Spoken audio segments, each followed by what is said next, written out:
All right, guys, episode number 222. 222 episodes. In this one, I'm going to share with you what I am packing up. So these are orders on eBay, auctions that ended last night that I've already paid. Look at all these people I already paid. Appreciate that. So I'm going to send these out. I'm going to share with you what each one of these sold for.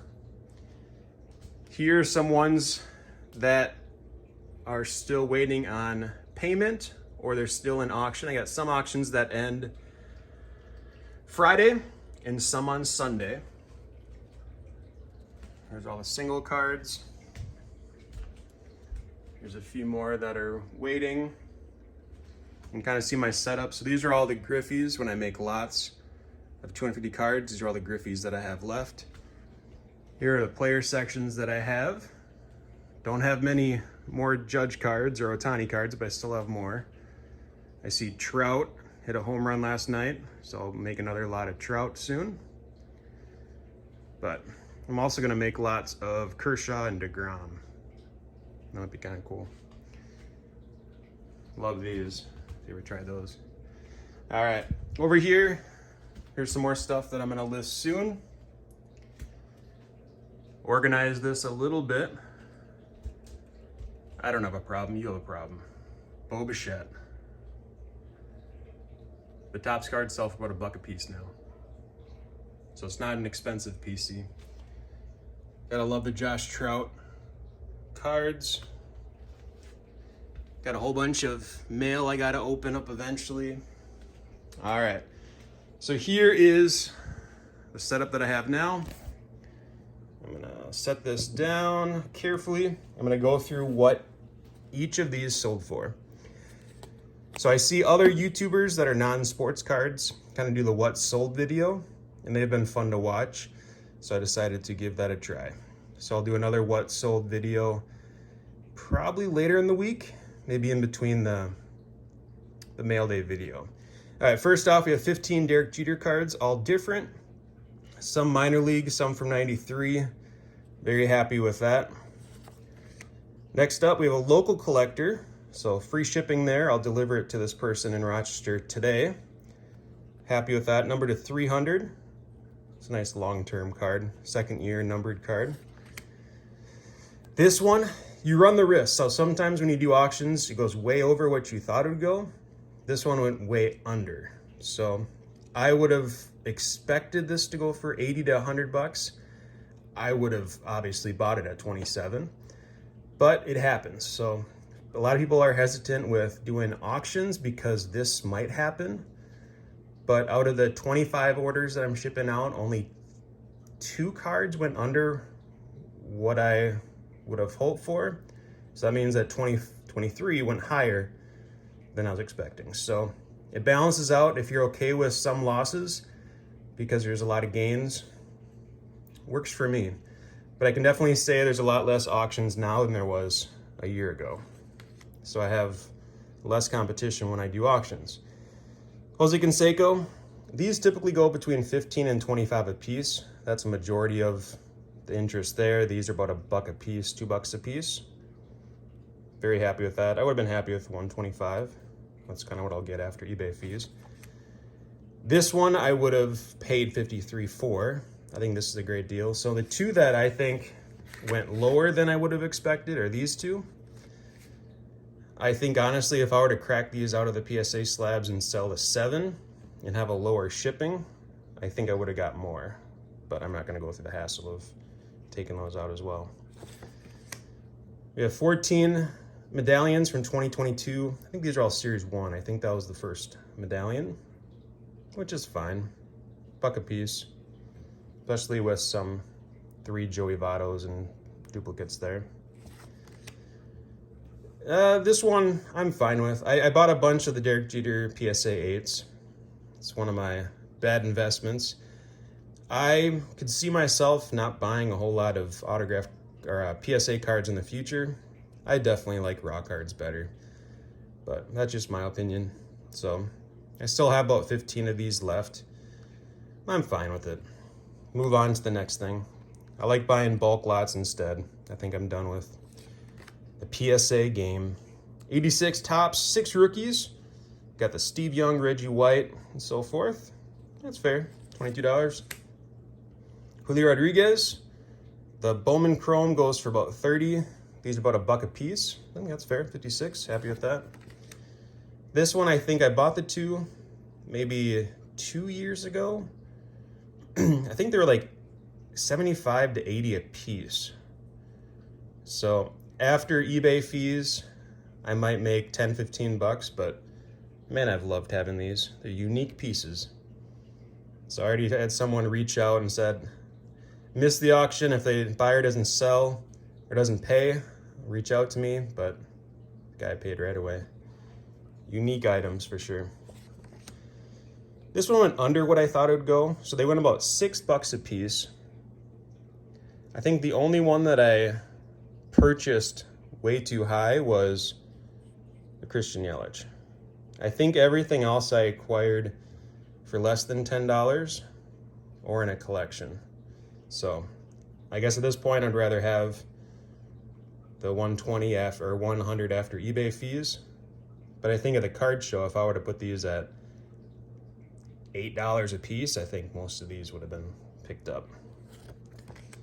This one went way more than I thought. I seriously thought it would go for like $350. That was kind of the number I was hoping for. So if I were to do a buy it now option for this, I would have put $450 or best offer, and it would have been sold right away. So I would have priced this wrong. I did not expect to go this high. I think it helps when you hit a home run last night before the auction ended. Very surprised by that. Aaron Judge could be the face of the majors in a couple years. I get it. He's on a great New York Yankees team, but I'm happy with it. That's why I like doing the bulk lots. Not a lot of competition. You're not going to see a lot this size of Aaron Judge come up too often. Maybe one a year. Same with this. You don't see a lot of collections like this where it's this many second year Griffey cards. Now, I hope the person that bought this is going to pick out 5 cards that's going to grade well. And I hope they get 10s, 9s, whatever it is. I think there's definitely that possibility there. Happy with this. Again, 50 cents per card. The tops go for about a buck a piece, but the other ones go for less. So I'm happy with that. 132. We also bought a couple other things as well. Hockey cards don't sell much for much. Now, maybe these aren't that great of cards. I just don't know hockey. So I don't want to make that assumption that hockey cards don't sell because I just don't know anything about hockey. So there's 3 hockey lots. I think they went for a total of 50 or 60 bucks. It was freebies in a big collection I got, so I'm fine with it.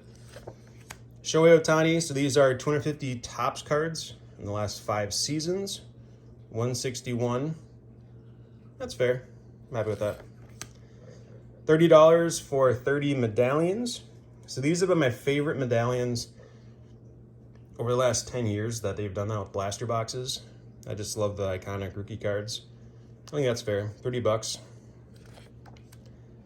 This one I did think would go for a little bit more just with the quad patches and stuff like that. But I gotta think about it as, would I buy it at this price? Then I'm happy selling it at this price.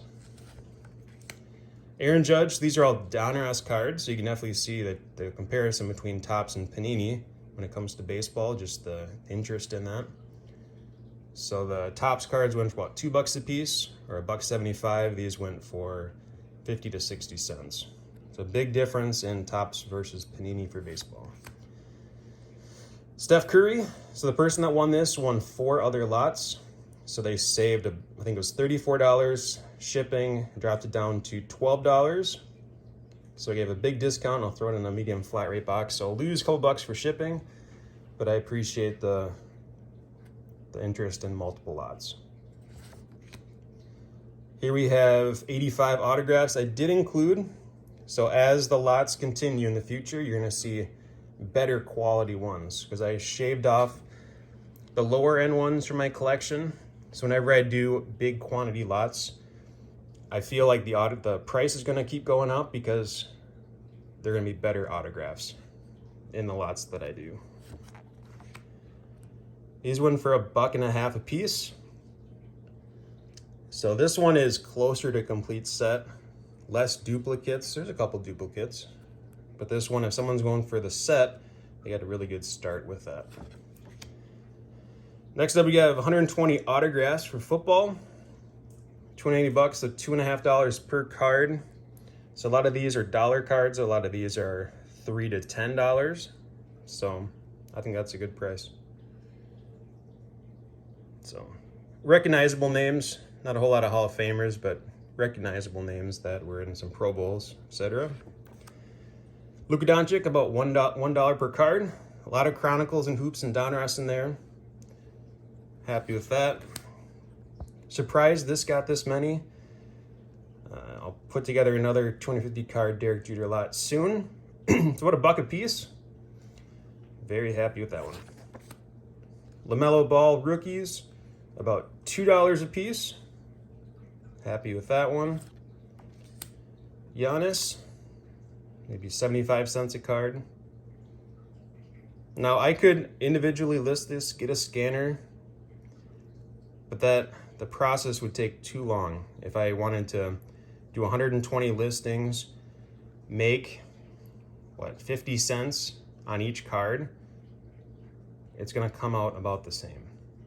Now, if you have cards that are $5 or more, maybe the one at a time is better.